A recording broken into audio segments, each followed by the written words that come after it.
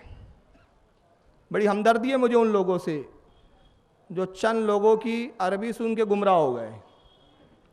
قول رسول اللہ کا, ارے وہ کالا کالا نہیں کر رہا, اس کا دل ہی کالا ہے. آپ کنفیوز ہے, آپ کو عربی نہیں آتی, بیوقوف بنا رہا ہے. وہ حدیث نہیں ہے جو بتا رہا ہے. وہ اگر وہ سچا ہوتا تو ہم سے مناظرہ کرتا.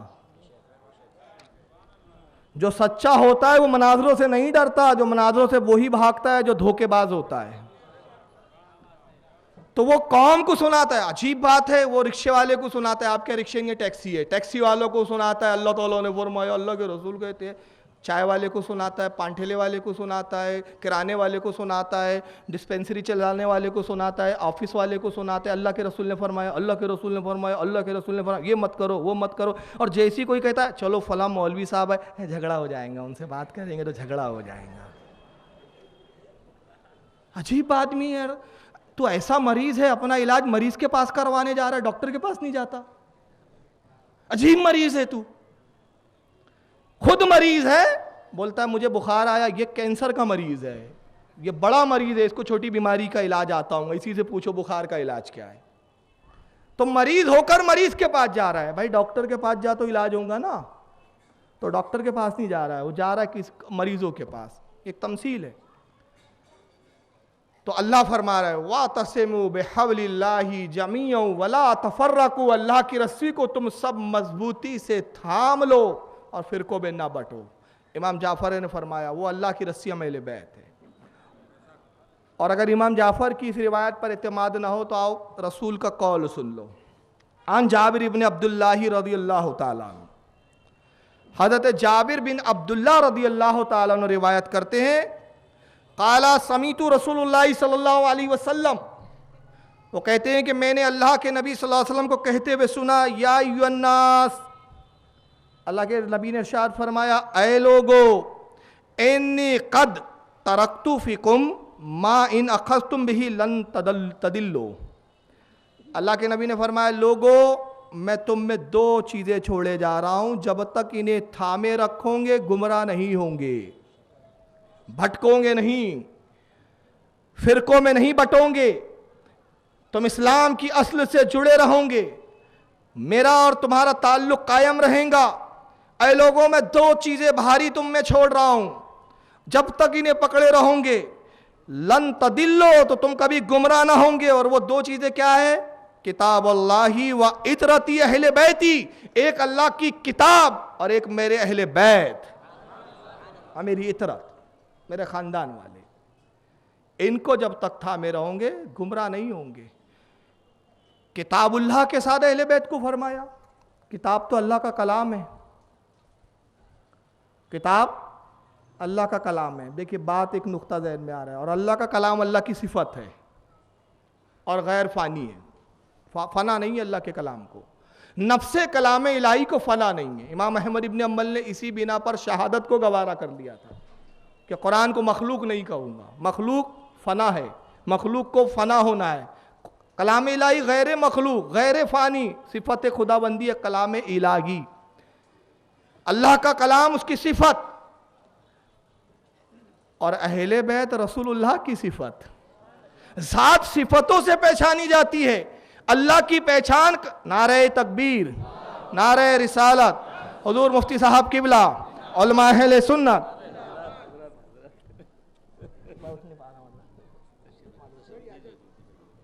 کرسی لگائیے حضرت کے لیے, اس طرف کرسی لائیے بھائی, اس طرف آئیے, تشریف رکھیں آپ. جی اللہ کرم ہے, آپ کی دعائیں حضور.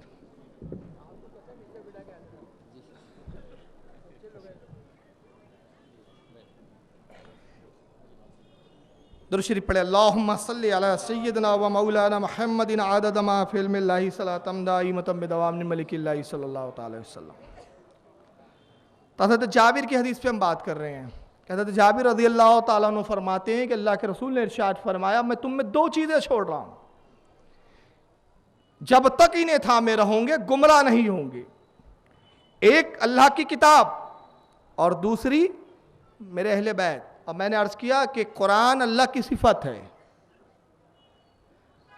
اللہ کی پہچان کلام الہی سے، اور اہل بیت رسول اللہ کی صفت ہے۔ اہل بیت کو دیکھ کر نبی کی عظمتیں ہمیں معلوم ہوں گی، اور نبی نے کہا یہ دونوں ساتھ ساتھ ہوں گے، اہل بیت بھی چھوڑ رہا ہوں، قرآن بھی چھوڑ رہا ہوں۔ تو قرآن کے ساتھ اہل بیت کو کیا، اہل بیت کے ساتھ قرآن کو کر دیا۔ وجہ کیا تھی؟ اس کی دو وجہ۔ پہلی وجہ تو یہ کہ قرآن کو اہل بیت کے ساتھ اس لیے کیا کہ اہل بیت کا مقام قرآن بتائیں گا اور قرآن کا مقام اہل بیت سمجھائیں گے۔ قرآن سمجھنا ہو تو اہل بیت کو دیکھو، اور اہل بیت کے مقام کو سمجھنا ہو تو قرآن کو دیکھو۔ دونوں ایک دوسرے کے لیے لازم و ملزوم ہے، نہ قرآن ان سے جدا ہوں گا نہ یہ قرآن سے جدا ہوں گے۔ اور نبی نے ایک حدیث، دوسری حدیث میں فرمایا ہے یہ کبھی جدا نہیں ہوں گے یہاں تک کہ حوض کوثر پر مجھ سے ملاقات کریں، یہ ساتھ ساتھ آئیں گے حوض کوثر پر مجھ سے ملاقات کے لیے، تو قیامت تک یہ جدا نہ ہوں گے۔ تو قرآن کو اہل بیت نہیں چھوڑنے والے اور اہل بیت کو قرآن نہیں چھوڑنے والا، تو اب جس نے اس میں سے ایک کو تو لے لیا، قرآن لے لیا، اہل بیت کو چھوڑ دیا، تو جس کو چھوڑا تو قرآن اس سے راضی کب ہوں گا؟ اس نے کہا کہ میں لازم اور یہ ملزوم، اور یہ ملزوم تو میں لازم، ہم دونوں ایک دوسرے سے جدا ہونے والے نہیں۔ تو اگر تم حقیقی مسلمان بننا چاہتے ہو اور اللہ کی رسی کو تھامنا چاہتے ہو تو نہ مجھے چھوڑو نہ اہل بیت کو چھوڑو، ایک کو چھوڑو گے تو بھی گمراہ ہوں گے۔ اور دوسری ایک سوال یہاں پیدا ہوتا ہے، نبیوں کے بعد سب سے افضل ابو بکر صدیق کی ذات، پھر عمر فاروق ہے، پھر عثمان غنی، پھر مولا کائنات، پھر عشرہ مبشرہ ہے۔ یہ سلسلہ فضیلت ہے، ہمارے یہاں درجات ہے فضیلت کے اعتبار سے۔ صحابہ میں تو اور بھی صحابہ کی ایک جماعت تھی نا، اہل بیت تو بہت مختصر تھے اس وقت جب نبی نے فرمایا، بلکہ امام حسن حسین تو چھوٹے تھے، امام حسن حسین سے تو ابھی نسلیں بھی جاری نہیں ہوئی۔ تو اللہ کے رسول نے یہ کیوں نہیں کہا کہ میں تم میں دو چیزیں چھوڑ رہا ہوں، قرآن اور صحابہ؟ صحابہ کے ساتھ قرآن کو کیوں نہیں کیا؟ کیا صحابہ اس لائق نہیں تھے کہ قرآن ان کے ساتھ رکھا جاتا؟ تو یہ بات نہیں ہے، اس میں بھی نبی کا غیب بھی ہے، اور ایک بات جو حکایت کے طور پر ثابت شدہ ہے کہ پہلے ہم دیکھیں صحابہ کی تعریف کیا ہے، صحابی کسے کہتے ہیں۔ صحابی کے بارے میں اجماعی جو قول ہے ہمارے تمام علماء کا، جس پہ سب کا اتفاق ہے کہ وہ شخص صحابی ہے جس نے اپنے ماتھے کی آنکھوں سے ایمان کی حالت میں رسول اللہ کو دیکھا، ایمان کے ساتھ اسلام پر اس کا خاتمہ ہوا۔ خاتمہ علی الایمان بھی شرط ہے، دیکھا ایمان لایا مرتد ہو گیا صحابی نہیں ہے، صحابی کے مقام و مرتبے سے خارج۔ ایمان تو لایا، رسول کو دیکھا بھی، مرتد ہو گیا، ایسے بہت سے ہوئے۔ رسول اللہ کا وصال ظاہری ہوا، خلافت ابو بکر صدیق میں مرتد ہو گئے کہ زکوٰۃ نہیں دیں گے، صحابہ نے ان کی تکفیر کی، کافر قرار دیا، زکوٰۃ کے منکر ہوئے، کافر ہو گئے، خارجی ہوئے علی کے زمانے میں، کافر ہو گئے۔ کچھ حب علی کے معاملے میں اتنا تجاوز کیا کہ حد سے زیادہ غلو کیا، کافر ہو گئے۔ تو صحابہ، وہ صحابی کی تعریف ہے کہ جو ایمان کی حالت میں رسول کو دیکھیں اور ایمان کی حالت میں انتقال ہوا ہو۔ اب ایک طرف ایک حدیث کو دیکھیں، اللہ کے نبی نے فرمایا حسین کربلا میں شہید کیا جائیں گا، ایک نہیں متعدد حدیث ہے کہ حسین کو کربلا میں شہید کیا جائیں گا، میری اولادوں کو تکلیف دی جائیں گی، میری اولادوں کو قتل کیا جائیں گا، یہ نبی کی متواتر حدیث ہے۔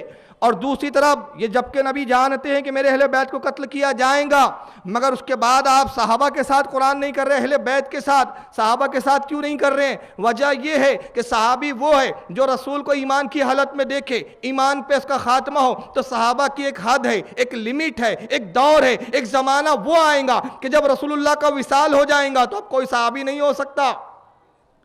ولی ہو سکتا ہے, کتب ہو سکتا ہے, صحابی نہیں ہو سکتا.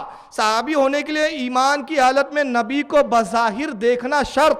تو نبی ایک وقت یہ آئیں گے کہ ہماری نگاہوں سے اجھل ہو جائیں گے, اور جب اجھل ہو جائیں گے تو کوئی صحابی نہیں ہو سکتا. مگر نبی کا علم غیب یہ تھا, نبی بتا رہے تھے کہ میرے اہل بیت کو یزیدی کربلا میں ختم کرنا چاہیں گے مگر پوری طاقت لگا دیں گے, مگر میرے اہل بیت قیامت تک رہیں گے. لہذا قرآن ان کے ساتھ رکھ رہا ہوں کہ یہ نہ یہ ختم ہوں گے نہ قرآن ختم ہوگا, دونوں کو بقا ہے.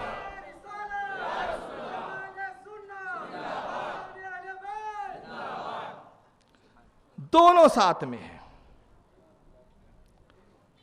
نہ یہ ختم ہونے والے نہ وہ ختم ہونے والے. اس پر یاروں نے بڑا وبیلا مچایا اس حدیث کو لے کے. پہلے میں حدیث کی تخارج پڑھ دوں. امام ترمذی نے لکھا یہ حدیث کہ میں تم میں دو بھاری چیزیں چھوڑ رہا ہوں, جب تک تھامے رہوں گے گمراہ نہیں ہوں گے, ایک اہل بیت اور ایک کتاب اللہ. اور امام ترمذی نے کہا یہ حدیث حسن ہے. اب یہاں پر ایک بڑی عجیب بات بتاؤں گا, پہلے حوالے سن لے. جلد نمبر 5 ہے, صفحہ 262, باب مناقب اہل بیت النبی صلی اللہ علیہ وسلم, حدیث نمبر 3786. حدیث کا نمبر بھی دیکھیں کتنا پیارا ہے, 3786. فرمایا یہ حدیث حسن ہے. امام طبرانی نے الاوسط کے اندر, معجم الاوسط کے اندر, جلد 5 صفحہ 190, حدیث نمبر 4757. اور حکیم ترمذی نے, امام حکیم ترمذی نے نوادر الاصول کے اندر جلد نمبر 1 صفحہ 258, اور امام علامہ ابن کثیر نے تفسیر قرآن کے اندر جلد نمبر 4 صفحہ 114 پہ نقل کیا. اب یہ حدیث ہے حسن. مسلم میں ایک صحیح حدیث آئی ہے, اور اصطلاح حدیث کے اندر میں ایک بات بتا دوں کہ صحیح کا درجہ حسن سے زیادہ ہوتا ہے. ضعیف اور صحیح کے درمیان حسن اور بھی ہے, صحیح لذات ہی, صحیح لغیر ہی, وہ قسموں میں ابھی میں اتنی تفصیلات میں نہیں جا رہا ہوں. حسن کا درجہ صحیح سے کم ہوتا ہے, صحیح کا درجہ بڑا ہوتا ہے. تو یار لوگوں نے کہا کہ بھائی صحیح حدیث مسلم میں یہ آئی ہے کہ اللہ کے نبی نے فرمایا انی ترکتو فیکم الثقلین, میں تم میں دو وزنی چیزیں چھوڑ رہا ہوں. اولو کتاب اللہ, پہلی کتاب اللہ کی کتاب, و سنتی, اور دوسری میری سنت. انہوں نے کہا یہ حدیث صحیح ہے. اور امام ترمذی نے جو لکھا اس کا درجہ بخاری سے بھی کم ہے, مسلم سے کم ہے, مسلم کے بعد ہے ترمذی, بیچ میں پھر ابو داؤد بھی ہے. تو ترمذی کی یہ حدیث حسن ہے اور مسلم کی حدیث صحیح ہے. تو صحیح کا درجہ زیادہ ہے, لہٰذا اس حدیث پر زیادہ عمل کرنا چاہیے بنسبت اس کے کہ اہل بیت اہل بیت اہل بیت اہل بیت جو یہ بریلویوں نے, اہل سنت نے رٹ لگا رکھی ہے, پورا دار و مدار اہل بیت پہ ڈال رکھا ہے. صحیح حدیث تو یہ ہے کہ میں تم میں دو چیزیں چھوڑ رہا ہوں, اللہ کی کتاب اور سنت رسول. یہ صحیح حدیث. اور ترمذی کی جو حدیث, دو چیزیں چھوڑ رہا ہوں, ایک اللہ کی کتاب, اہل بیت. تو پہلی چیز تو ہے کامن, اور کامن کیا ہے اس میں؟ اللہ کی کتاب. اب مسئلہ ہے دوسری چیز کا. تو دوسری چیز کا کیا ہے کہ ایک حدیث میں ہے کتاب, اللہ کی کتاب کے ساتھ سنت, رسول کی سنت, اور دوسری حدیث میں اہل بیت. تو میں نے کہا چلو ٹھیک ہے یار, تم کو اہل بیت سے اگر چڑی ہے اور وہ حدیث تمہیں ہضم نہیں ہو رہی ہے باوجود حسن ہونے کے, تو چلو اس حدیث پر میرا بھی ایمان. جس حدیث میں ہے کہ میری سنت پر عمل کرنا, میری سنت کو مت چھوڑنا. میں دو چیزیں چھوڑ رہا ہوں, ایک اللہ کی کتاب اور ایک اپنی سنت. تو میں نے کہا کتاب تو دونوں حدیث میں کامن ہے, اس پر اختلاف نہیں. اب اختلاف ہے کہ کس بات پر, کہ تم کہتے ہو یہ حدیث پہ زیادہ عمل ہونا چاہیے, یہ زیادہ بہتر حدیث ہے کہ میں سنت چھوڑ رہا ہوں, اور اہل سنت نے پکڑا اہل بیت. میں کہتا ہوں بس اس پہ اختلاف ہے, تو آئیے رسول سے ہی پوچھے, اللہ کے رسول آپ کی سنت کیا ہے کہ جس کو ہم تھامیں؟ اللہ کے نبی آپ کی سنت کیا ہے؟ تو نبی فرمائیں گے میری سنت یہ ہے کہ حسین سے محبت کرنا, یہ میری سنت ہے, فاطمہ سے محبت کرنا. تو میں نے کہا اگر وہ بھی حدیث لو تو تب بھی اہل بیت خارج نہیں. اہل بیت کو تھامنا ہی پڑے گا, اور نہیں تھاموں گے تو نتیجہ کیا ہوگا؟ اللہ کی رسی ہاتھ سے نکل جائیں گی. اور نکل گئی, یزید کی رسی پکڑ لیا. آئیے ایک اور حدیث سنیں, یہ بھی بڑی پیاری حدیث ہے. عن ابن عباس رضی اللہ تعالیٰ عنہما, حضرت عبداللہ ابن عباس رضی اللہ تعالیٰ عنہ روایت کرتے ہیں, قال قال رسول اللہ صلی اللہ علیہ وسلم, کہتے ہیں کہ اللہ کے رسول صلی اللہ تعالی وسلم نے ارشاد فرمایا مثل اہل بیتی مثل سفینۃ نوح علیہ السلام. کہتے ہیں اللہ کے رسول فرماتے ہیں کہ میرے اہل بیت کی مثال سفینہ نوح کی طرح ہے, کشتی نوح کی طرح ہے. من رقیبہ فیہا نجا, جو اس میں سوار ہوا اس نے نجات پائی. ومن تخلف عنہا غرق, اور جو اس انحراف کیا جس نے اس کشتی میں بیٹھنے سے وہ ہلاک ہو گیا, تباہ ہو گیا. پہلے حضرت نوح کی کشتی کا تصور کرنا پڑے گا, تب اس حدیث کی افادیت ہمیں زیادہ بہتر سمجھ میں آئیں گی. اس حدیث کو امام طبرانی نے معجم الکبیر جلد نمبر 12 صفحہ 34 حدیث نمبر 2388 پر لکھا ہے, اور امام حاکم نے المستدرک کے اندر جلد نمبر 3 صفحہ 163 حدیث نمبر 4720 پر لکھا. امام دائلمی نے مسند الفردوس جلد نمبر 1 صفحہ 238 حدیث نمبر 9016, اور امام حیثمی نے مجمع الزوائد میں جلد نمبر 9 صفحہ 168 پہ لکھا. کشتی نوح کیا ہے؟ حضرت نوح علیہ السلام نے 950 سال تک اپنی قوم کو سمجھایا, میری قوم اللہ کی عبادت کرو, میری قوم اللہ کی عبادت کرو. قوم نہیں مانی, تکلیفیں دیا, نوح علیہ السلام کو زرقوب کیا, مارا پیٹا, ہلاک کرنے کی کوششیں کی. حضرت نوح جب عاجز آ گئے اس قوم سے, دعائے ہلاکت فرمائی رب کی بارگاہ میں, مولا اس قوم کو ہلاک فرما. اللہ نے ارشاد فرمایا کشتی تیار کرو. روئے زمین کی یہ سب سے پہلی کشتی ہے جو حضرت نوح علیہ السلام نے بنائی ہے. اس سے پہلے کشتی کا تصور ہی نہیں ہے دنیا میں. معلوم ہوا کہ نبی کو اللہ نے وہ علم دیا کہ جو کسی کو نہیں عطا کیا گیا ہے. نبی ہر چیز کا موجود ہوتا ہے, ہر علم کی اصل نبی سے ہے. تو حضرت اللہ نے حکم دیا کشتی بناؤ, حضرت نوح علیہ السلام کشتی بنا رہے ہیں. اس پر بھی ایک فضیلت بتاتا چلوں گا, بات آ گئی ہے ذہن میں. تو کفار آتے, مشرکین آتے, اے نوح کیا کر رہے ہو؟ کہا میں ایک ایسا مکان تعمیر کر رہا ہوں جو پانی پر چلے گا. تو مذاق اڑاتے, کبھی انہوں نے زندگی میں کشتی دیکھی ہی نہیں تھی. کہا ایسا بھی کوئی مکان بن سکتا ہے جو پانی پہ چلے؟ نوح تم مجنون ہو گئے ہو, پاگل ہو گئے ہو, معاذ اللہ. حضرت نوح بے پرواہ ہو کے کشتی بناتے رہے. کتنے سال لگے کشتی کو؟ مختلف روایت, کم تر روایت ہے کہ 2 سال. 2 سال لگے. مگر ہوتا کیا تھا؟ تفسیر روح البیان میں حضرت علامہ امام اسماعیل حقی رحمۃ اللہ علیہ نقل کرتے ہیں کہ حضرت نوح کشتی بناتے, درختوں کے پڑپے بناتے, لکڑیاں کاٹی جاتی, اور جب وہ تختوں کو جوڑتے, یہاں سے شروع کرتے, تختے جوڑتے جوڑتے جوڑتے, کشتی جب کچھ مہینوں کے بعد وہاں تک پہنچتی تو یہ لکڑی کے تختے سڑ جاتے, دیمک چڑھ جاتی, دیمک کھا جاتی. پھر واپس آتے, پھر ان تختوں کو نکالتے, دیمک والوں کو دوسرے تختے لگائے جاتے کہ اب یہ تو تختے کمزور ہیں, پانی میں گل جائیں گے, سڑ جائیں گے, کشتی ڈوب جائیں گی. مگر اس کی مرمت کا کام چل رہا ہوتا تو ادھر کے تختوں کو کھا جاتی دیمک.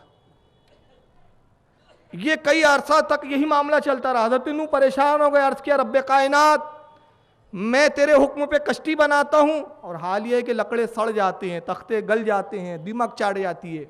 جبریل آتے ہیں, عرض کرتے ہیں نوح اللہ نے حکم دیا ہے کہ اب جو بھی آپ تختے لگائیں تو میں جو نام بتاؤں آپ اس کو لکھتے جائیں, اور تختے لگائے. کہا جبریل بتاؤں, تو تختہ آتا, جبریل لکھتے ابو بکر, دوسرے تختے پہ لکھا جاتا عمر, تیسرے تختے پہ لکھا جاتا عثمان, چوتھے پہ لکھا جاتا علی, اور اس کے بعد پھر جب دوسرے تختے لگائے جاتے دوسرے سیم تو لکھا جاتا محمد رسول اللہ, علی, فاطمہ, حسن و حسین. جب یہ نام لکھے تو تختے کو دیمک نے چاٹنا بند کر دیا.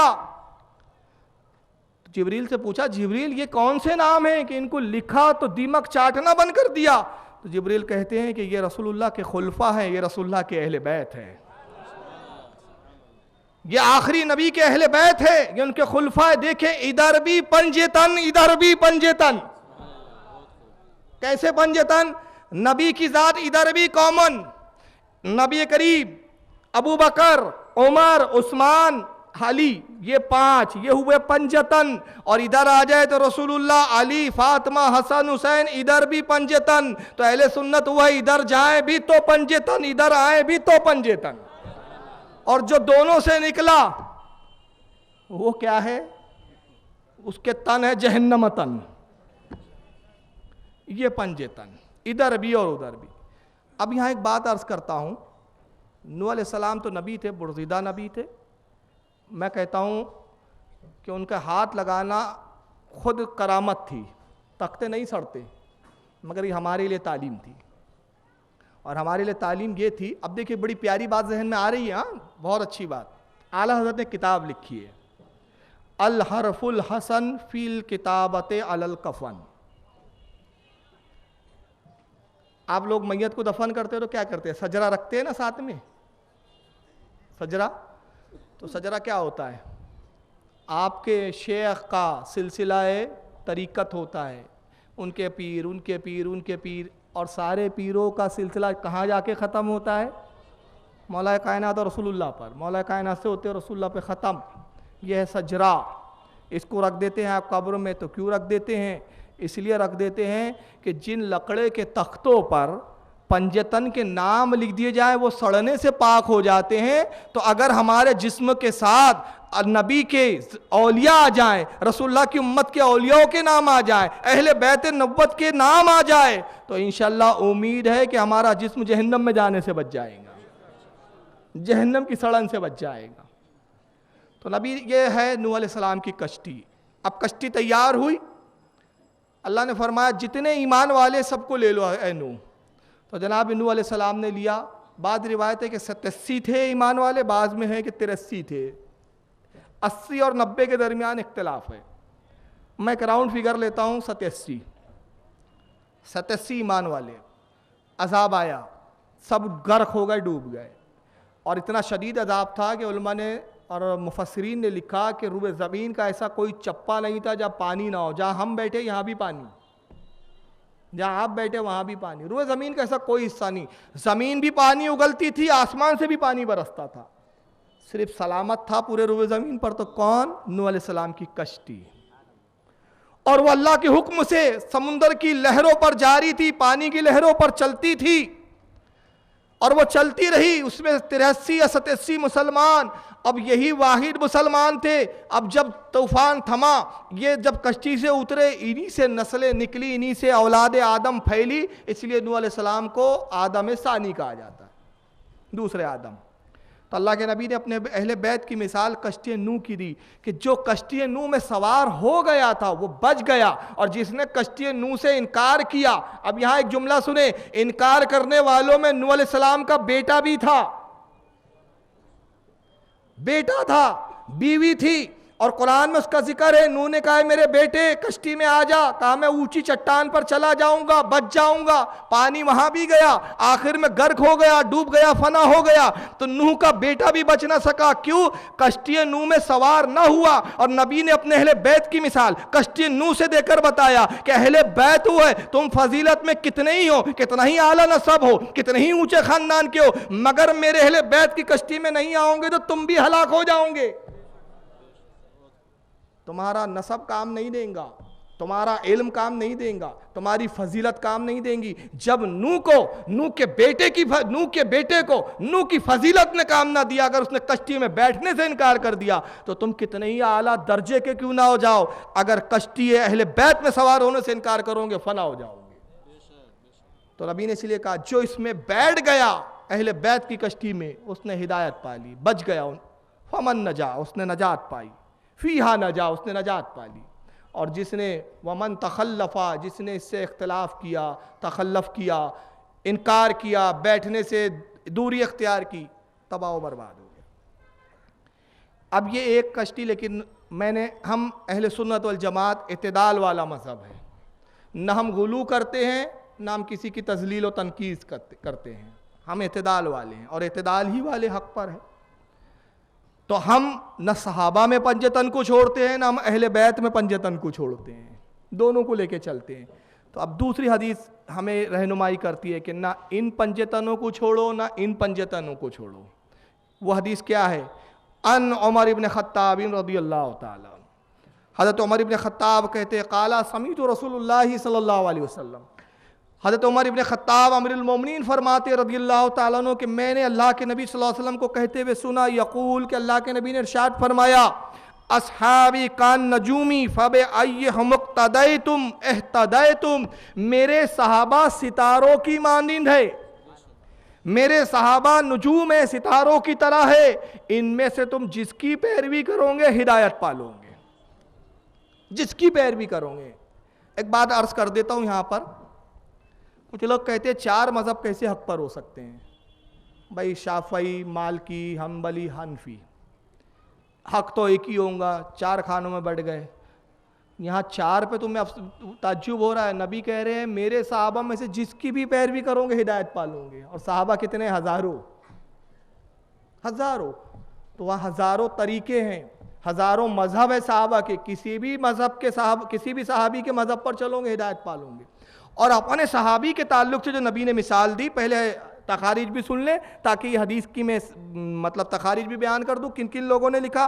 امام بہقی نے سنن القبریٰ کے اندر جلد نمبر 1 صفحہ 162 حدیث نمبر 152، امام دائلمی نے مسند الفردوس میں جلد 4 صفحہ 160 حدیث نمبر 6497، ابن قدامہ میں، امام ابن قدامہ حنبلی ہے یہ، انہوں نے المغنی جلد نمبر 3 میں، اور امام خطیب بغدادی نے الکفایہ جلد 1 صفحہ 48، امام ذہبی نے میزان الاعتدال جلد نمبر 1 صفحہ 142 پر، اور ابن کثیر نے، علامہ ابن کثیر نے تحفۃ الطالب جلد 1 صفحہ 451 پر، اور یہ مشکات کے اندر بھی حدیث موجود ہے جلد نمبر 3 حدیث نمبر 5762 کے تحت۔ یہ اتنے علماء نے، اور بھی لوگوں نے، ملا علی قاری نے بھی لکھا ہے، بہت ساری تخارج ہے۔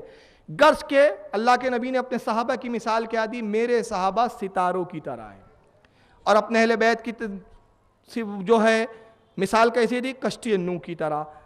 آپ کو معلوم ہے جب کشتی کا سفر ہوتا ہے تو شمال، جنوب، مشرق، مغرب سمجھ میں نہیں آتے، کون سا وطن کدھر ہے نہیں دکھتا، تو کشتی کے ملاح کیسے سفر کرتے ہیں؟ جس ملک جانا ہے ستاروں سے رہنمائی کو حاصل کرتے ہیں، ستاروں کو دیکھ کے پتہ لگاتے ہیں کہ یہ ستارہ اس سمت میں ہے تو یہ اس ملک کی طرف ہے، یہ ملک ادھر ہوگا، یہ ملک ادھر ہوگا، ستاروں سے رہنمائی حاصل کرتے ہیں۔ تو گویا اللہ کے نبی زبان حال سے بتا رہے ہیں کہ کشتی نوح کی طرح میرے اہل بیت ہے، یعنی اہل بیت کی کشتی میں سوار ہو جاؤ، صحابہ ستارے ہیں، اہل بیت کی کشتی میں بیٹھو، اور جو صحابہ ستارے ان سے رہنمائی حاصل کرو، اور یہ کشتی کا سفر کہاں ہے؟ یہ جنت کی طرف ہے۔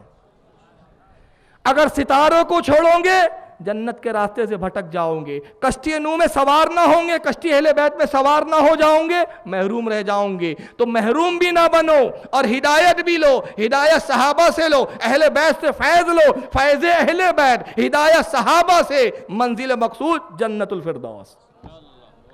اور اسی کو اعلیٰ حضرت نے بڑے پیارے انداز میں حدیث کو سمیٹ دیا۔ یہی ہے اعلیٰ حضرت کا کمال، حدیثوں کو وہ نظم میں، منظوم انداز میں اس کو نظم کر دیتے ہیں۔ کہتے ہیں اہل سنت کا بیڑا پار ہے اصحاب حضور، اہل سنت کا بیڑا پار ہے اصحاب حضور، نجم ہے اور ناؤ ہے عطرت رسول اللہ کی صلی اللہ علیہ وسلم۔ تو اب یہ ساری تمہید بڑی لمبی ہو گئی، آج 1 گھنٹہ لگ گئی تمہیدی میں، حالانکہ میں تو بڑا سمیٹنے کی کوشش کر رہا تھا۔ تو پوری تمہید کا نتیجہ کیا نکلا؟ اللہ نے فرمایا وَاعْتَصِمُوا بِحَبْلِ اللَّهِ جَمِيعًا وَلَا تَفَرَّقُوا، اللہ کی رسی کو مضبوط تھامو، فرقوں میں نہ بٹو۔ تو اللہ کی رسی کیا ہے؟ جعفر صادق نے فرمایا ہم اہل بیت ہے، نبی نے فرمایا میرے اہل بیت کشتی ہے۔ تو اب اہل بیت کو جس نے تھاما وہی حق پر ہے، اور الحمدللہ اہل سنت نہ صحابہ کو چھوڑتے ہیں نہ اہل بیت کو چھوڑتے ہیں۔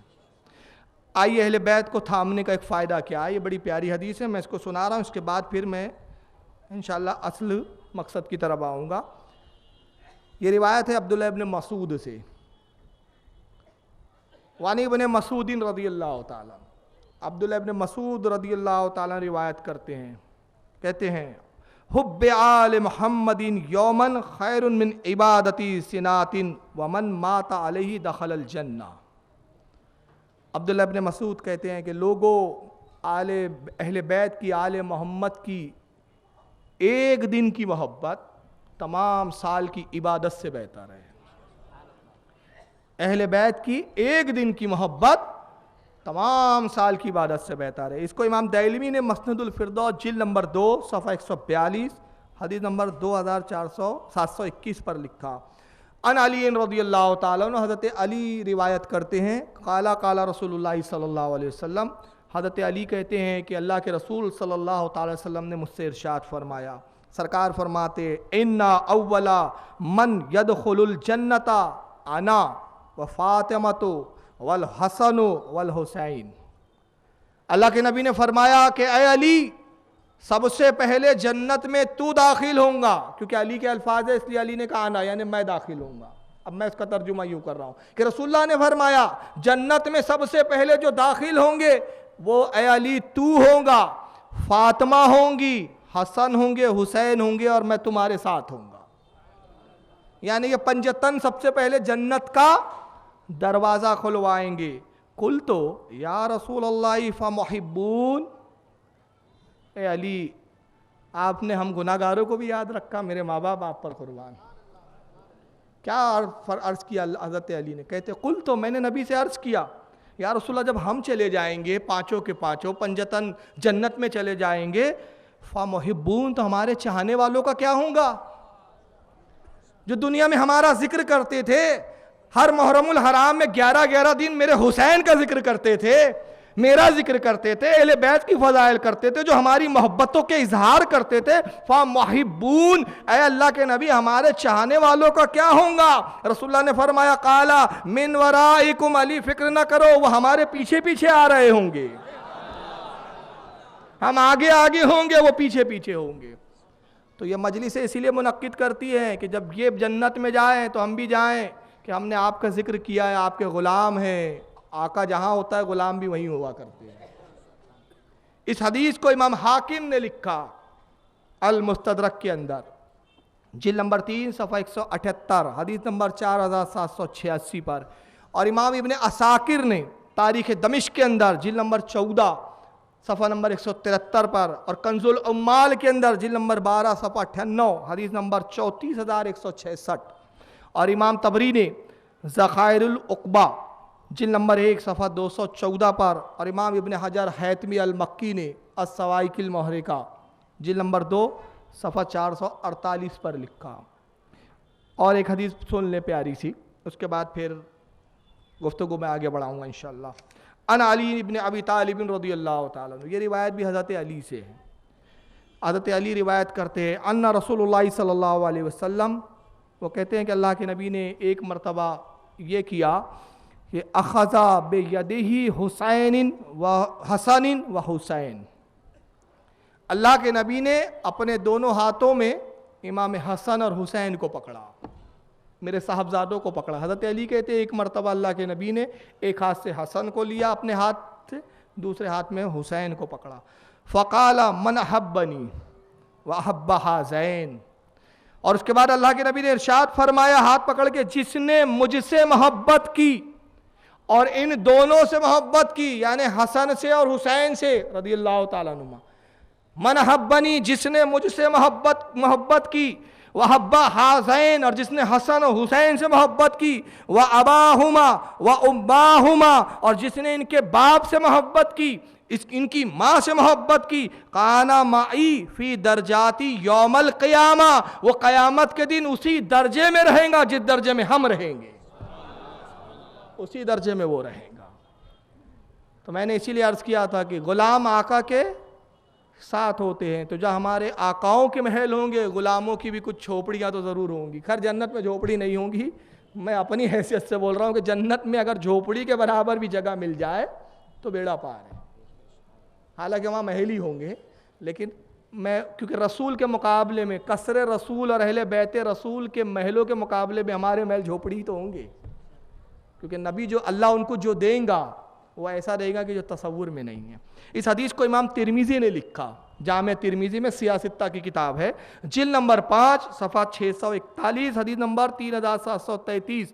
امام احمد ابن حنبل نے مسند احمد میں جلد نمبر 1 صفحہ 77، حدیث نمبر 576، اور امام طبرانی نے معجم الکبیر کے اندر جلد نمبر 3 صفحہ 50، حدیث نمبر 2654 پر. اب آئے ایک حدیث سنیں، یہ وعید بھی ہے بشارتیں بھی ہے اس حدیث میں، یہ طویل حدیث ہے لیکن میں اس کے چند ہی جملے پڑھوں گا. اللہ کے رسول فرماتے الا من مات علی حب آل محمد مات شہیدا، خبردار ہو جاؤ، الا خبردار ہو جاؤ، من مات علی حب آل محمد، جو اس حال میں مرا کہ اس کے دل میں آل محمد کی، اہل بیت نبوت کی محبت تھی، ماتا شہیدہ، تحقیق اس کی موت شہادت پر ہوئی، وہ شہیدوں کی موت مرا۔ الا من مات حب آل محمدین ماتا مومنہ، خبردار ہو جاؤ جو اہل بیت نبوت کی، آل محمد کی محبت میں مرا وہ مومن ہو کر مرا۔ الا من مات علی حب آل محمدین ماتا اہل سنت والجماع، جو تحقیق جو محبت اہل بیت میں مرا وہ اہل سنت والجماعت پر مرا۔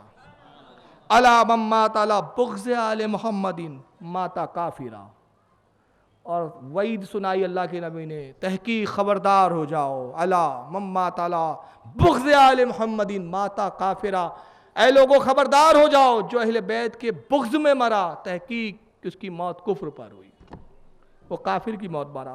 اس حدیث کو علامہ زمخشری نے تفسیر کشاف کے اندر، جو قرآن کی تفسیر ہے بڑی مشہور ان کی، جلد نمبر 4 صفحہ 399، اور امام فخر الدین رازی رحمۃ اللہ تعالی علیہ نے تفسیر کبیر کے اندر جلد نمبر 7 صفحہ نمبر 396، اور امام علامہ اسماعیل حقی نے تفسیر روح البیان کے اندر جلد نمبر 4 صفحہ 407 پر، اور حضرت امام عبد الرحمن الصفوری الشافعی نے نزہۃ المجالی جلد 2 صفحہ 238 پر اس حدیث کو لکھا۔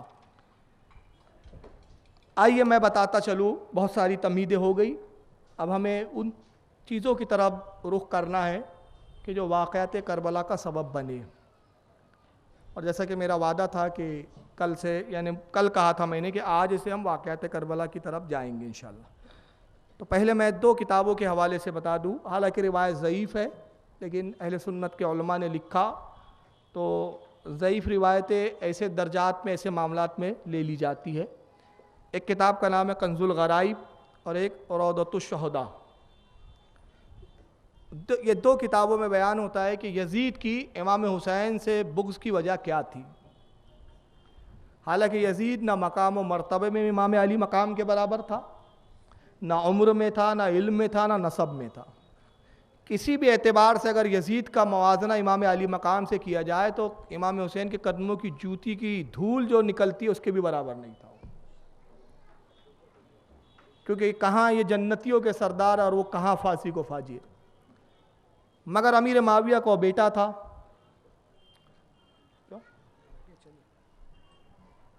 اور ناز و انداز میں پلا تھا۔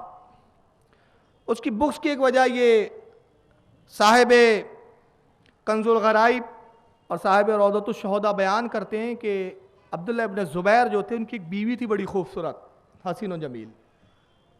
اور عبداللہ ابن زبیر کون تھے؟ سرکار کے پھوپھیزاد بھائی حضرت زبیر کے صاحبزادے۔ یہ ان کی ایک بیوی تھی بڑی حسین و جمیل۔ یزید کو ان کی بیوی کے بارے میں کسی نے بتایا کہ عبداللہ کی بیوی بڑی خوبصورت ہے، بڑی حسین ہے، عرب میں اس سے زیادہ کوئی حسین نہیں ہے اس وقت۔ تو اس نے عبداللہ ابن زبیر کو بلایا اور لالچ دیا، کہا عبداللہ میں چاہتا ہوں کہ میری بہن کا نکاح تمہارے ساتھ ہو جائے، اگر تم اس بات پر راضی ہو تو میں امیر المومنین معاویہ سے بات کروں، امیر معاویہ سے رضی اللہ تعالیٰ۔ اور امیر معاویہ میرے والد جو ہے امیر المومنین اس بات کو انکار نہیں کریں گے، تو تم سوچو کہ تمہارا رشتہ خاندان امیر معاویہ سے ہو جائے گا، تم خلافت کے معاملات میں معاون و مددگار ہو جاؤ گے، ایک بڑے درجے پر فائز کیے جاؤ گے۔ بہت طرح سے لالچ دیا۔ حضرت عبداللہ ان دنوں جوان تھے، خوبصورت تھے، تو انہوں نے جب یہ سنا تو اس کی لالچ اور بہکاوے میں آ گئے، کہا ٹھیک ہے اگر تم یہ چاہتے ہو کہ تمہاری بہن امیر معاویہ کی بیٹی میرے نکاح میں آئے تو مجھے کوئی حرج نہیں۔ کہا لیکن ایک شرط ہے، میں نے اپنی بہن سے تمہارے تعلق سے بات کی، میری بہن بھی تمہیں چاہتی ہے، مگر اس کی شرط ہے کہ میں سوتن کو پسند نہیں کرتی، اس لیے عبداللہ تمہیں چاہیے کہ تم اپنی بیوی کو طلاق دے دو۔ حضرت عبداللہ معاذ اللہ اس کے بہکاوے میں آئے اور بنا سوچے سمجھے اپنی بیوی کو طلاق دے دیا۔ جب کچھ عرصہ گزرا تو اس نے تو یہ بہانہ کر دیا کہ میں نے امیر معاویہ سے بات کی لیکن امیر المومنین تیار نہیں ہے، انتظار کرو، میں ان کو کوشش کر رہا ہوں سمجھانے کی، امیر معاویہ آج نہیں تو کل مان جائیں گے۔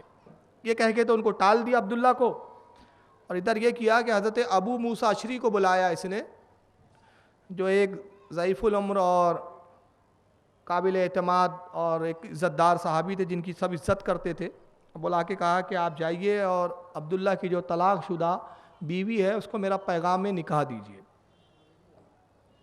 حضرت ابو موسیٰ اشعری نکلے تو ان کا بھی ارادہ ہوگا کہ میں اپنا بھی پیغام دوں گا، ہو سکتا ہے منظور کر لے، تو پہلے میں اپنا پیغام دوں گا اور اس کے بعد پھر یزید کا پیغام دوں گا۔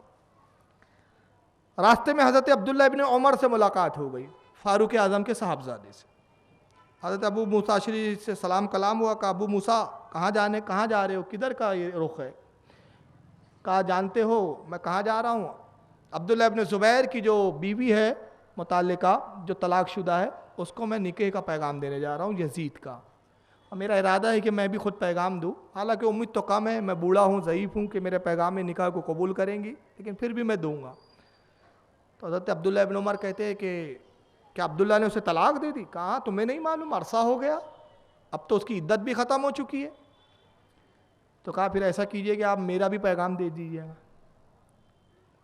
میرے لیے بھی ذکر کیجئے گا۔ کہا اچھا ٹھیک ہے، آپ کا بھی ذکر کر دیں گے۔ آگے بڑھے تو حضرت امام علی مقام امام حسین سے ملاقات ہو گئی رضی اللہ تعالی، سلام کلام ہوا، کہا ابو موسیٰ کہاں جا رہے ہو؟ ابو موسیٰ اشعری نے پوری داستان بیان کی، کہا یہ معاملہ ہے۔ تو حضرت امام علی مقام نے کہا کہ ایسا کرنا ہے ابو موسیٰ اشعری، ہمارا بھی پیغام اس کو دے دینا۔ کہا حضور پہلے سن لیجئے، سب سے پہلے تو میں اپنا پیغام دوں گا، پھر یزید کا دوں گا، پھر عبداللہ کا، اور آخر میں سب سے آخر میں آپ کا۔ کہاں جیسا تم چاہو مناسب سمجھو۔ حضرت ابو موسیٰ اشعری گئے، وہ خاتون پردے میں